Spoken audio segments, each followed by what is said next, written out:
Mason Mount ayaa heshiiska shaqsiga ah la gaaray Manchester United.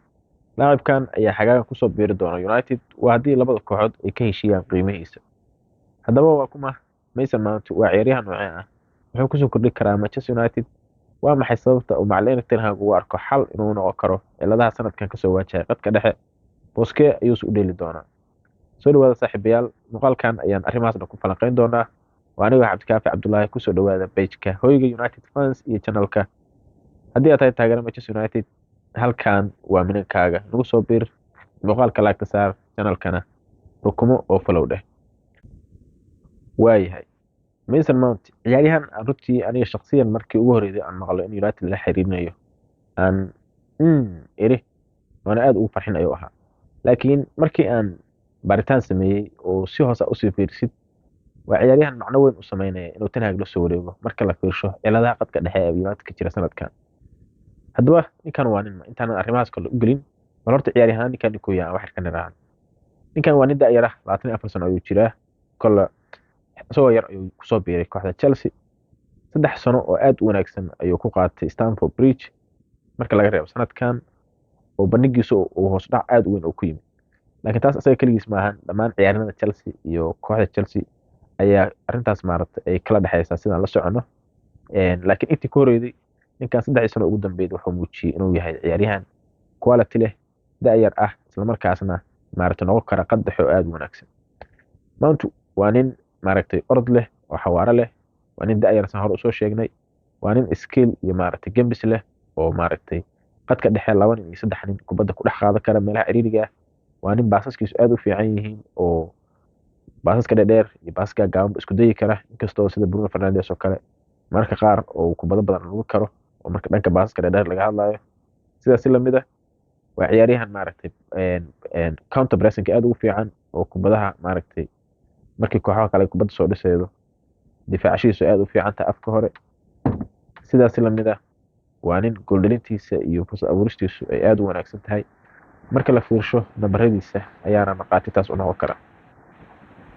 Sanadkii hadda dhamaaday, sanadkii ku horeeyay 16 gool aan dhahay 16 caawin iyo 13 gool ayuu sameeyay.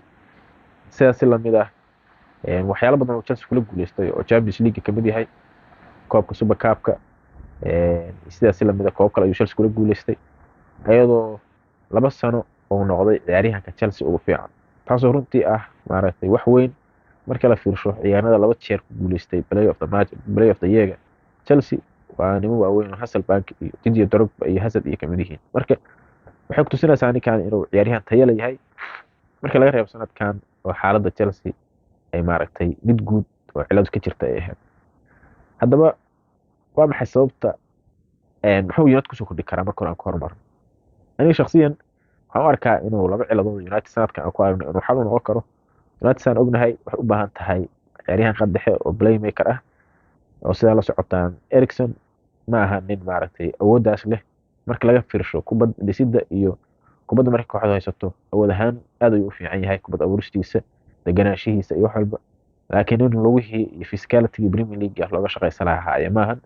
Waa nin maaragtay dhaawac ah, waa nin maaragtay da' sanadkan cilado badan ayaa maaragtay arrintaas naga soo wajahay. Waxaan xasuusnaa kulankii City oo kale oo qadka dhexe maaragtay aad maaragtay lagu sheegtay iyo awood. Marka Eriksen waa ciyaaryahan maaragtay quality leh, laakiin waa nin xilligiisii dhaafay oo lugihii iyo physicality aan hayn. Arrintaas xal ayuu noqon karaa. Arrinta kale oo Eriksen maxaa la yiraahdaa uu xal u noqon karo Mount waxa weeye dhanka qadka dhexe weliba dhinaca uu ka dheelo Anthony oo dhinaca midigta ah cilado badan ayaa ka jiro. Sida ognahay Bruno Fernandes, Eriksen, Luke Shaw ciyaaryahanada hal abuurka leh oo dhan dhanka bidixda ay jecel yihiin inay maaragtay u sikadaan iyadoo dhinacaan aad inta badan haddaa United daawasa arkaysid in Anthony oo kaligiis meel taagan yahay oo ku cidlooday. Anthony xitaa dib u dhaca ama hoos u dhaca ku yimid bandhigiisa markii loo fiirsho xilliga Ajax iyo xilligan taas sabab weyn ay u leedahay. Maxaa yeelay isagoo hal lug ah ayuu haddana taageero haysan oo Wan-Bissaka marka laga reebo oo asagana aan inta badan jecel inuu qadka dhexe ku jiro oo overlap iyo maxaa la yiraahdaa aan sameynin.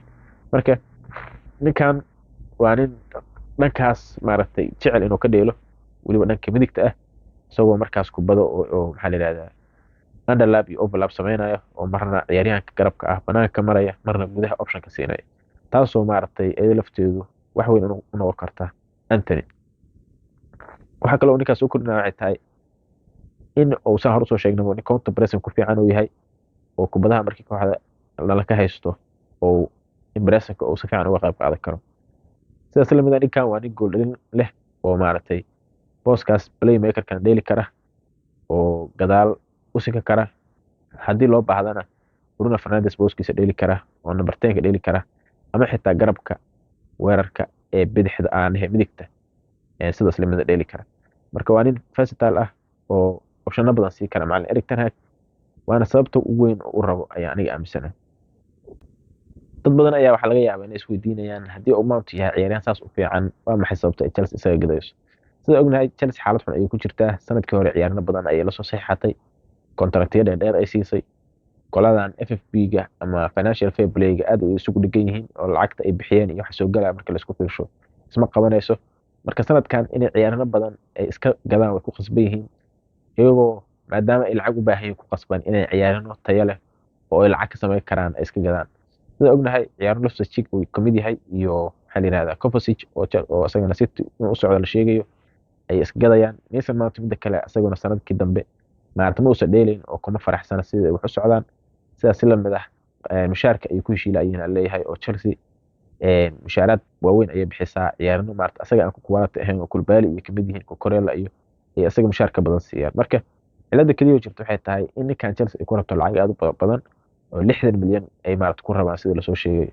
haddaba 60 milyan ninkan muu qalmaa 60 milyan waxaa la dhihi karaa uu qalmaa haddii uu sanadkii hore xilligii uu u dheelayo kale oo quality-gaas uu leeyahay laakiin sanadkan marka lagu fiirsho iyo xaaladda contractigiisa oo hal sano ka dhiman tahay waxay u badan tahay in United aysan lacag saas u badan ku bixi doonin oo ugu badnaan 40 milyan ama meelahaas ay ku bixi karto. ninkan si guud haddii aniga fikirkeyga ka hadlo waa ciyaaryahan maxaa la yidhahdaa United wax weyn kusoo kordhi kara waa ciyaaryahan potential leh oo da'yar ah oo waxa hadda laga arkay wax ka badan samayn kara waana nin maxaa la yidhahdaa macallin Erik ten Hag qadkiisa dhexe kusoo kordhi kara wax badan marka laga hadlayo da'yaraantiisa iyo orodkiisa iyo lugihiisa iyo quality-giisa marka la fiirsho. laakiin cilada kaliya jirta ayaa waxay tahay in su'aal ka taagan tahay aniga aragtideyda United khadka dhexe u baahan tahay ma yahay ciyaaryahan Mason Mount oo kale ah mase waxay u baahan tahay ciyaaryahan dhanka difaaca u badan oo playmaker ah oo dhanka maaragtay gadaal u badan. Mount saan hore usoo sheegnay waa nin jecel inuu booska almost Bruno Fernandes booska u dheelo ayuu dheelaa waa ciyaaryahan attacking midfielder ah haddaba awood ma u leeyahay oo deep playmaker ku noqdo mase maxaa la yidhahdaa waa nin uu usoo gadanayo macallin Erik ten Hag inuu Bruno Fernandes booskiisa oo maaragtay markii uu dhaamo kala ama uu isticmaalo oo benchi u geliyo taas un baa su'aal ka taagan tahay. taasna aniga aragtida waxay la tahay inuu awood u leeyahay oo booskaas dheeli karo maadaama uu baasas fiican leeyahay isla markaasna kubad raacashadiisa iyo maxaa la yidhahdaa shaqadiisu ay fiican tahay. midda kale oo iyadana taas maxaa la yidhahdaa marka la fiirsho suurtagalka noqon kartaa waxay tahay in Bruno Fernandes playmaker laga dhigi karo isla markaasna Mount la dheelsiin karo number 10-ka iyadoo ognahay in Bruno Fernandes uu booskaas dheeli karo oo sanadkan kulamada qaar uu dheelsiiyay sida kulankii Everton oo kale oo baasas aad u qurxoon iyo maaragtay bandhig fiican uu sameeyay oo isagana positionkaas dheeli karo. marka ninkan si guud haddaan aniga fikradeyda ka hadlo wax weyn ayuu soo kordhi karaa laakiin su-aasha kaliya oo taagan waxay tahay United maadaama ay focuskeedu sanadkan yahay inay weeraryahanno la soo saxiixato iyo difaac CB maadaama Harry Maguire kooxda ka tegayo ma yahay ma ku jiraa maxaa la listiga ugu soo horeeya ee macallin Erik ten Hag oo waqti badan geli doono sidaas la mid ah saa ognahay ninkan kooxaha weyn rabo oo Liverpool iyo ay kamid yihiin iyo Arsenal. marka Mount ciyaaryahan fiican waa yahay waana sababta kooxaha waaweyn iyo maxaa la yidhahdaa ay u rabaan macallimiin waaweyn balse United